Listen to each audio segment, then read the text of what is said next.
Selamat pagi anak-anak sekalian. Apa kabar kalian hari ini? Semoga baik-baik saja hari ini ya. Sebelum kita mulai pelajaran hari ini, kita berdoa terlebih dahulu.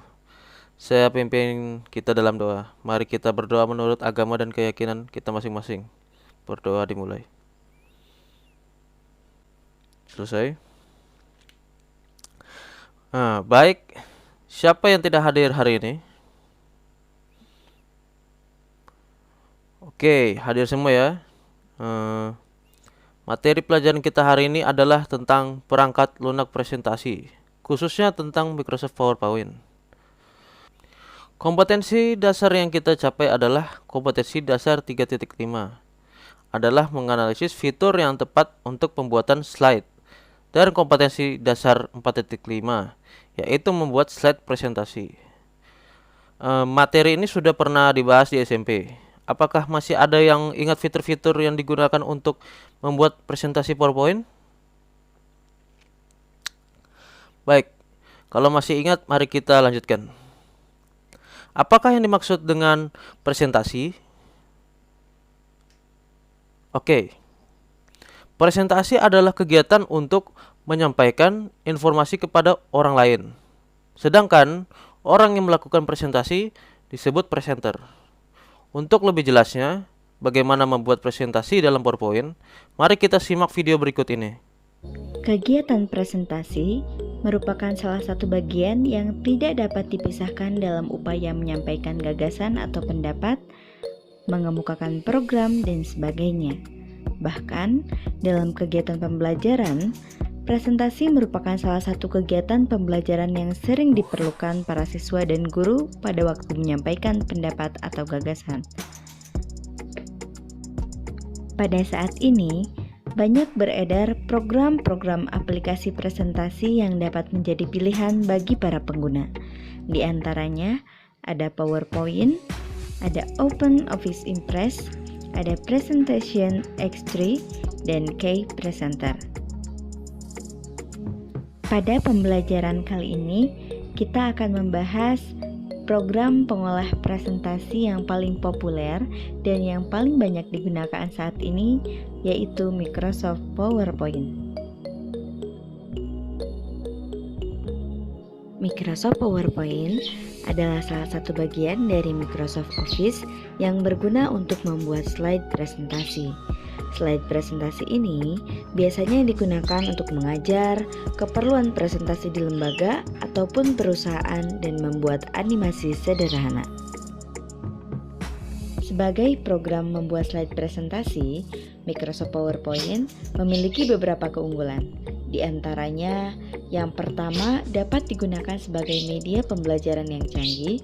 Yang kedua, animasi yang disediakan bervariasi. Yang ketiga, dapat mempercepat pekerjaan.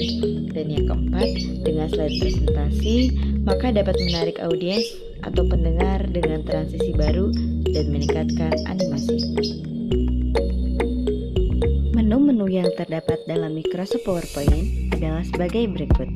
Ada Quick Access Toolbar, Ribbon Tab, Title Bar, Slide Navigation Pane, Ruler, Slide Pane, Page Number in Slide, Notes, Comments, Normal View, Slide Scroller, Reading View, dan Play Slideshow. Dengan fungsinya sebagai berikut.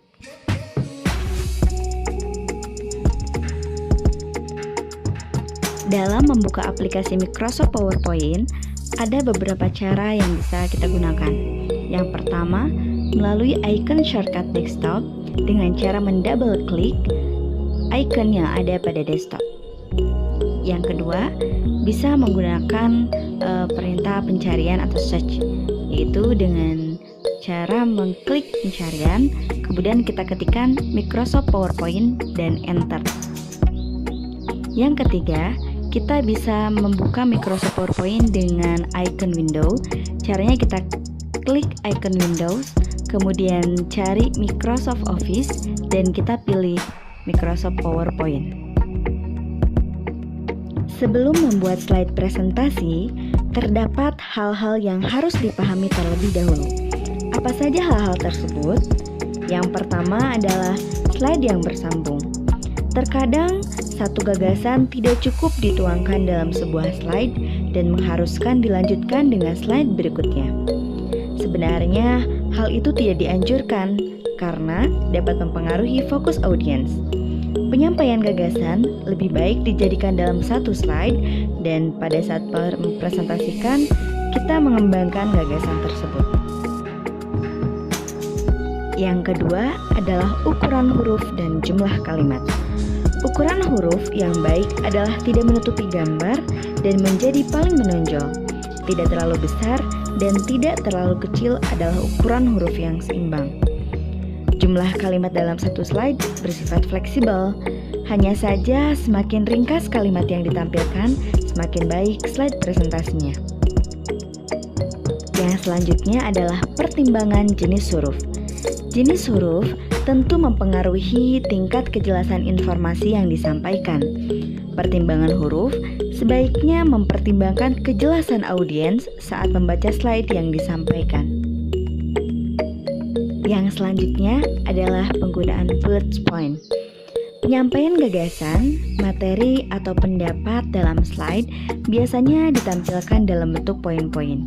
Maksudnya, agar audiens mudah memahami gagasan yang kita sampaikan. Yang selanjutnya adalah penggunaan singkatan. Penyampaian gagasan menggunakan PowerPoint berbeda dengan buku cerita atau novel. Karena keterbatasan ruang dan waktu yang dimiliki, maka solusi yang paling sering diambil adalah dengan menggunakan singkatan. Prosedur membuat slide presentasi. Prosedur yang pertama adalah perencanaan. Untuk membuat slide presentasi, langkah pertama yang harus dilakukan adalah merancang terlebih dahulu bagaimana dan materi apa yang akan disampaikan, serta mengetahui siapa saja yang akan mendengarkan, apakah itu pelajar, umum, atau yang lainnya. Yang kedua adalah persiapan. Persiapan yang dilakukan dalam membuat slide presentasi antara lain adalah yang pertama, materi. Materi yang dimaksudkan di sini adalah isi dari media pembelajaran itu sendiri. Materi dapat diperoleh dari berbagai macam sumber seperti buku ataupun beberapa artikel di internet. Yang kedua, mempersiapkan alat dan bahan. Setelah materi siap, maka hal selanjutnya adalah mempersiapkan komputer dan Microsoft PowerPoint. Yang ketiga adalah proses pembuatan. Berikut adalah beberapa tahapan yang harus dilakukan dalam proses pembuatan Microsoft PowerPoint. Di antaranya, yang pertama, membuka program Microsoft PowerPoint. Yang kedua, menentukan tema atau desain yang akan digunakan. Yang ketiga, menambahkan slide pada Microsoft PowerPoint. Dan yang keempat, menambahkan transisi pada Microsoft PowerPoint. Demikianlah video pembuatan presentasi tadi. Apakah yang kalian dapat simpulkan setelah menyaksikan video tadi? Baik, dalam video tadi ada 3 hal yang harus kalian ketahui dalam pembuatan presentasi di PowerPoint. Yang pertama, keunggulan PowerPoint. Yang kedua, hal-hal yang perlu diperhatikan dalam pembuatan PowerPoint. Yang ketiga, prosedur pembuatan PowerPoint. Baik, adakah pertanyaan atau hal-hal yang belum dimengerti? Silahkan bertanya. Kalau tidak ada pertanyaan lagi, minggu depan kita akan lanjutkan dengan praktek membuat presentasi dalam PowerPoint. Dan kalian akan presentasikan hasilnya. Kalau sudah paham semua, kita akhiri pertemuan sampai di sini. Tolong salah satu dari kalian pimpin kita dalam doa.